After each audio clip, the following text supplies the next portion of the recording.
Pernah nggak sih kalian baca komentar di media sosial, lalu berpikir, wah, terlalu banget. Tapi gimana kalau komentar itu ditujukan ke kalian? Awalnya cuma komentar, lalu jadi ejekan, kemudian jadi bahan tertawaan banyak orang. Sampai pada akhirnya, seseorang lebih memilih diam. Hari ini kita akan membahas cyberbullying di kalangan remaja dan juga mahasiswa. Check it out. Halo semuanya, selamat datang di podcast kami. Semoga yang lagi dengerin podcast ini dalam keadaan happy, sehat, dan juga yang lagi ngerjain tugas, semoga tugasnya cepat selesai. Amin. Ngomong-ngomong soal tugas nih guys, pernah nggak sih kalian habis upload foto atau video, terus kalian ngecek berulang-ulang kali tuh tentang komen-komen karena takut ada yang ngejudge? Wah, kalau itu aku juga pernah sih. Kadang juga sebelum upload, itu mikir dulu, takutnya nanti setelah kita upload tuh ada yang komentar jelek. Nah, ternyata perasaan seperti itu bukan cuma dialami satu atau dua orang nih kak. Banyak remaja dan mahasiswa yang merasa takut atau gak nyaman di media sosial karena ada cyberbullying. Jujur aja ya, kadang kita sering lihat komentar pedas di media sosial. Nah terus kita mikir itu kayak biasa aja, tapi sebenarnya emang biasa aja nggak sih? Nah itu bakal kita bahas di podcast ini. Agar pembahasannya tidak hanya berdasarkan opini kita, hari ini sudah ada narasumber yang akan membantu menjelaskan topik ini lebih dalam.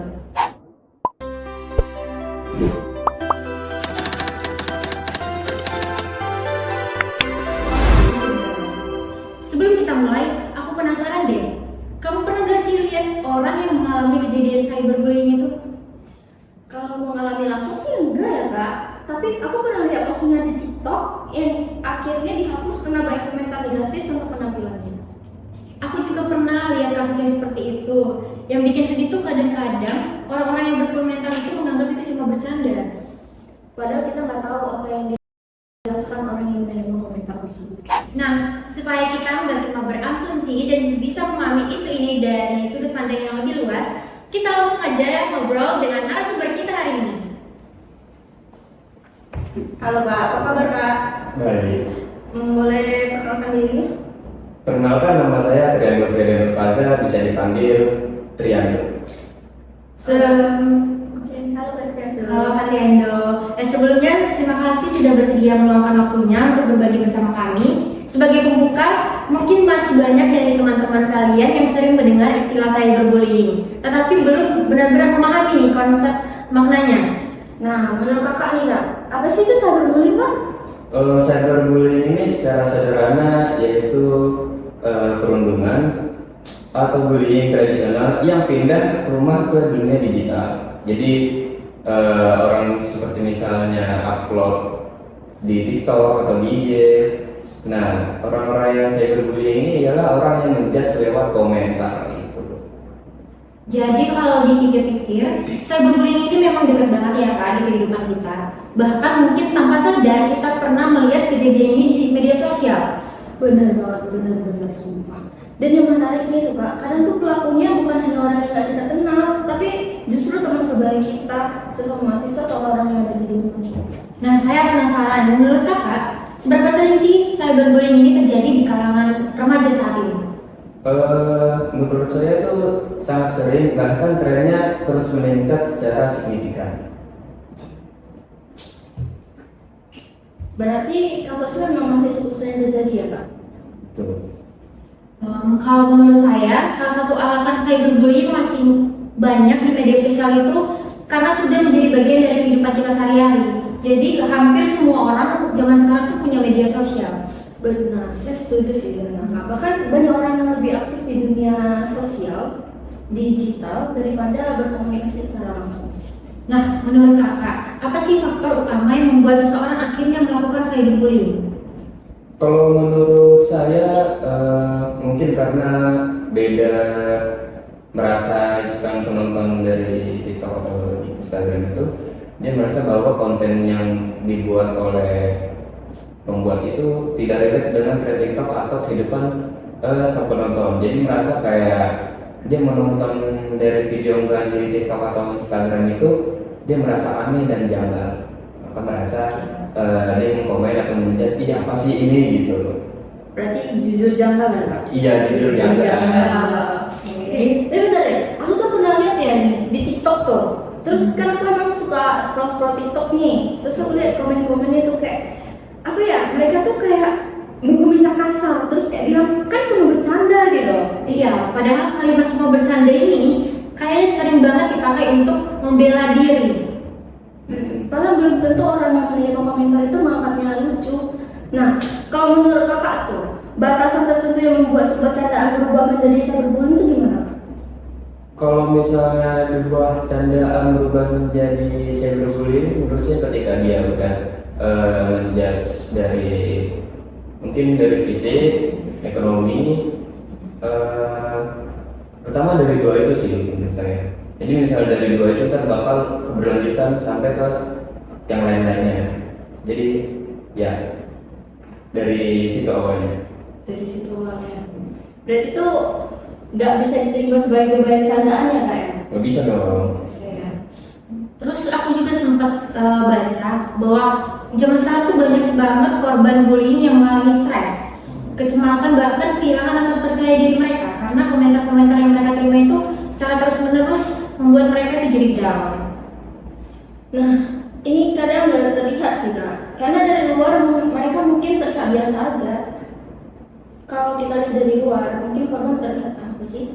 Ya mungkin korbannya terlihat biasa aja, padahal dalam hati mereka itu nggak tahu ya. Sebenarnya dalam hati mereka tuh terasa sakit gitu ya, tekanan batin kali ya. Padahal bisa jadi mereka menyimpan banyak tekanan tadi, iya benar. Tekanan batin, gitu, kayak sedih-sedih aja, kayak nggak mau pusing-pusingin nggak sih? Jadi gak mau pasti, Iya, sih enggak sih. Duh, menurut kakak nih, dampak apa yang paling sering dialami korban cyberbullying? Apa tuh? Dampaknya. Oh, kalau menurut saya mungkin dampaknya yang jadi apa? Dampak dari orang yang kena cyberbullying itu menjadi kurang pede ya salah satunya. Jadi kayak kurang percaya diri untuk melakukan hal apapun. Padahal jika seorang itu melakukan hal apapun itu kan merupakan bentuk jati dirinya sendiri ya. Jadi misalnya kalau nggak pede, jadi dia nggak bisa nunjukin jati dirinya dia itu siapa. Itu aja sih menurut saya. Jujur ini menurut saya penting sih untuk dipahami, karena banyak orang yang berpikir komentar di internet itu akan hilang gitu aja. Padahal efeknya itu bisa bertahan jauh lebih lama daripada komentar itu sendiri. Aku mau lempar pendapat nih. Wah, apa tuh? Menurutku, komentar negatif dari teman sendiri justru lebih menyakitkan daripada komentar dari orang asing. Aku setuju sih, karena kalau dari teman tuh ya, yang biasanya peduli ke kita, tiba-tiba kita dengar pendapat yang jelek dari mereka kayak buat kita jadi sakit hati gitu. Banget ya, masuk hati banget. Kayak down, bikin down. Jadi kayak gak pede gitu loh. Padahal teman dari sendiri ya. Iya, jadi kayak merasa disakiti dari belakang. Sumpah, itu ini sih biasa orang kayak gitu. Kenapa jadi curhat? Oh iya, oke, jadi aku nanya nih kak, menurut kakak, apakah cyberbullying itu yang dilakukan oleh orang-orang dari terdekat kita memang bisa memberikan dampak yang lebih besar dibanding orang yang nggak dekat dengan kita? Kalau menurut saya betul, karena ketika orang yang dekat sama kita itu melakukan cyberbullying terhadap kita sendiri, itu dampaknya sangat besar menurut saya daripada orang yang asing menjudge kita gitu. Karena kita mikir orang yang dekat sama kita tuh karena kita udah deket, kita udah tahu orangnya gimana, dibanding orang yang nggak kenal kita karena apa ya? Jadi menurut saya kalau misalnya orang yang nggak kenal kita terus menjudge kita gitu, pikiran kita siapa sih? Nggak kenal gitu, bukan siapa-siapa gitu. Bedanya kalau ketika orang yang kita kenal terus menjudge kita, itu bawaannya kayak langsung masuk ke hati gitu loh, kayak kayak aduh orang ini kok jahat banget ya gitu, jadi kayak langsung masuk ke hati gitu. Pengalaman ya kakaknya? Iya, pengalaman. Aku penasaran nih, banyak orang yang kalau ketemu langsung kelihatannya itu baik-baik aja, tapi begitu di media sosial komentarnya itu sadis banget. Nah, menurut kakak, kenapa sih seseorang itu bisa lebih berani melakukan cyberbullying di dunia digital? Kalau menurut saya sendiri karena nggak langsung ketemu sama orangnya sih, jadi kayak mungkin ya jadi lebih berani karena mungkin nyalinya nggak segede pas ketemu. Oh, jadi salah satu faktornya karena mereka aman di balik layar. Iya. Kayak merasa nggak ada konsekuensinya ya gitu ya. Betul. Padahal sebenarnya jejak digital tuh pasti ada. Nah, setelah ngobrol soal penyebab dan dampaknya, sekarang kita mau sedikit menguji pemahaman kita tentang cyberbullying. Kita akan menyebutkan beberapa pertanyaan yang sering kita dengar di masyarakat, lalu narasumber kita akan membantu menjelaskan apa itu mitos atau fakta.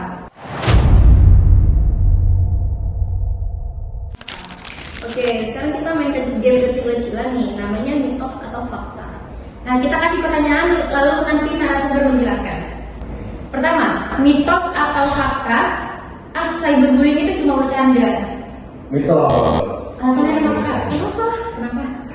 Karena nggak semua perkataan itu bisa menjadi candaan. Menurut saya gitu. Soalnya kayak banyak dari di media sosial itu bilang itu inside jokes, padahal sebenarnya kayak udah menyerang fisik gitu kan. Iya, sebenarnya mereka niatnya pengen benar-benar menyerang, cuman berembel-embel di balik. Jokes. Enggak.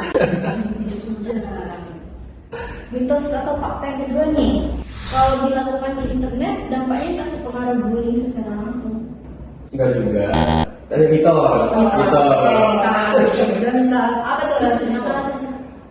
Justru dampak dari cyberbullying ini menurut saya sendiri itu lebih gede daripada bullying secara langsung. Karena walaupun dia bullyingnya secara fisik, karena secara perkataan lewat komen itu kayak langsung kesindir gitu, langsung masuk ke hati gitu. Menurut saya seperti itu. Jadi kayak bisa buat orang tuh mikir-mikir gitu, kayak kenapa ya gitu. Mitos atau fakta yang ketiga, kalau melihat cyberbullying, lebih baik diam daripada ikut campur. Menurut kakak gimana? Ini kita diam atau perlu bantu orangnya? Mitos. Yakin. Kenapa mitos? Apa tadi? Lebih baik diam daripada kita kayak ikut campur untuk bantu dia dari cyberbullying itu. Menurut kakak gimana? Lebih baik diam kan? Lebih baik mitos ya. Ya, mitos. Jadi lebih baik kita bantu yang terkena cyberbullying. Caranya gimana tuh Kak? Jadi caranya itu biasanya di sosmed seperti TikTok, Instagram itu kan ada fitur yang namanya report atau laporkan. Jika merasa dari komentar itu terlalu menjudge, kita bisa melaporkan lewat fitur itu. Wah, ternyata banyak hal yang selama ini kita anggap bisa ternyata terkeliru ya. Oke, sekarang kita masuk ke situasi yang mungkin pernah terjadi di sekitar kita. Bayangin, kalian punya teman yang tiba-tiba jadi bahan ejekan di media sosial. Banyak orang ikut berkomentar dan menyebarkan postingan tersebut. Kalau kalian berada di situasi itu, kalian bakal ngapain? Diam aja, ikut ketawa, atau justru kalian membela teman kalian? Nah, menurut kakak nih, apa tindakan yang paling tepat dalam situasi seperti itu? Untuk situasi seperti itu, karena sebagai teman sendiri kita harus bukan membela ya, tetapi menyemangati teman kita supaya tidak down dengan komentar-komentar yang ngejudge konten dia seperti itu. Oke, kita coba bahas kasus sederhana ya. Jadi misalnya nih, aku yang kasih kasusnya ya. Misalnya ada mahasiswa yang sering diejek soal penampilannya di media sosial. Awalnya dia cuek, namun lama-kelamaan tuh dia jadi nggak percaya diri dan mulai menghindari pergaulan dia. Menurut kakak nih, apa yang sebaiknya dilakukan oleh teman-teman di sekitarnya? Kalau sebagai teman di sekitarnya, apalagi teman dekat, kita harus menyemangati atau mensupport teman kita sendiri.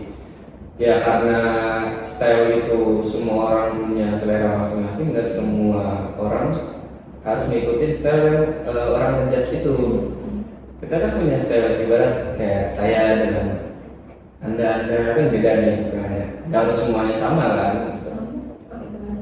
Ya tapi intinya sama-sama pakai baju ya. Nah, itu menarik banget sih. Karena kita nggak jadi pelaku, tapi juga nggak membantu korban. Itu yang disebut bystander.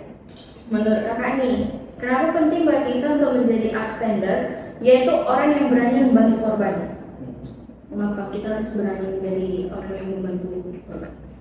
Kita harus berani, karena kalau apa ya, orang yang kena cyberbullying ini kalau mau kita bantu dampaknya bakal besar, karena mungkin dari cyberbullying ini orang yang terkena mentalnya down, bisa amit-amit bisa sampai bunuh diri gitu ya, atau mungkin saya melukai dirinya sendiri gitu, karena mungkin merasa dia nggak sesuai standar SNI itu di kehidupan dia. Paham gak maksud saya? Paham. Oke. Jadi kadang satu komentar dukungan aja bisa membuat korban itu merasa tidak sendirian. Benar sekali. Hal kecil ternyata dampaknya cukup luar biasa ya. Iya benar. Luar biasa. Kalau kita ingin mengurangi cyberbullying, maka apa yang bisa dilakukan oleh remaja atau mahasiswa mulai dari sekarang? Kalau mulai dari sekarang mungkin ketika kita bisa melihat orang yang beda ya dari kehidupan kita sehari-hari, kita rangkul aja dulu orangnya. Mungkin karena dia nggak terlalu berbaur dengan orang, kita berbaurin, kita deketin, kita temani, lama-lama mungkin dia bisa melihat. Nggak cocok sih dulu. Cocok kok Pak. Jangan kakak aman Langsung overthinking. langsung overthinking. Makanya ya, orang yang takut dijudge langsung itu saya takutnya hubungan saya. Iya. Disorain gitu ya. Oh jadi cara kalau itu kan ada yang untuk membantu korbannya kan. Kalau untuk mengurangi yang pembulinya gimana? Untuk mengurangi pembulinya, kita harus melakukan edukasi seperti mungkin seminar untuk stop cyberbullying begitu. Jadi kan itu menambahkan edukasi atau wawasan dampak dari cyberbullying itu gimana. Jadi agar tidak seperti itu kita sering melakukan seminar. Jadi intinya itu kita harus lebih bijak menggunakan media sosial sih. Benar sekali. Think before you post, guys. Kalau nggak perlu gak usah diketik. Kalau kita menyakiti orang lain, lebih baik disimpan sendiri. Kasihan loh orang banyak sekali yang jahat. Iya, mental dia loh. Gak terasa kita sudah sampai di akhir podcast. Dari obrolan hari ini kita belajar bahwa cyberbullying bukan hanya sekedar komentaris atau bercandaan biasa. Di balik layar handphone ada seseorang yang bisa saja terluka karena kata-kata yang kita tulis. Karena itu, mari gunakan media sosial secara bijak, lebih bertanggung jawab dan lebih menghargai orang lain. Jangan jadi penonton yang hanya melihat. Jadilah orang yang berani membantu dan menciptakan perubahan. Saya Hasatu, pamit undur diri. Dan saya harus buat, terima kasih sudah mendengarkan podcast kami. Akhir kata dari kami, ingat satu komentar bisa melukai, tetapi satu tindakan baik juga bisa menyelamatkan. Sampai jumpa di podcast